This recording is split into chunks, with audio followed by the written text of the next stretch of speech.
how to add Netflix to your TV. Now to add Netflix to your TV, I'm assuming you want to log in your Netflix account on TV. Now to set it up, it's very simple. First, you can open the Netflix app on TV. One way that you can sign in is by selecting the use remote option and entering the email and password manually right over here. Otherwise, what you can also do is just go to the use phone option and just scan this QR code from your phone where you're logged into your Netflix account.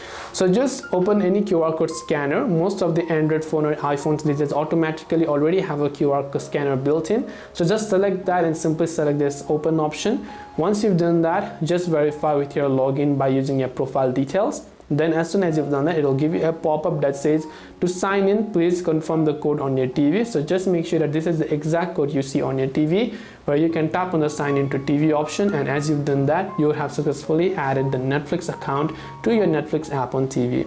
So I hope that this video helped you. If you have got any more questions, feel free to also leave them down in the comment section below. Thank you very much for watching till the end of this tutorial, and as always, see you soon in our next video.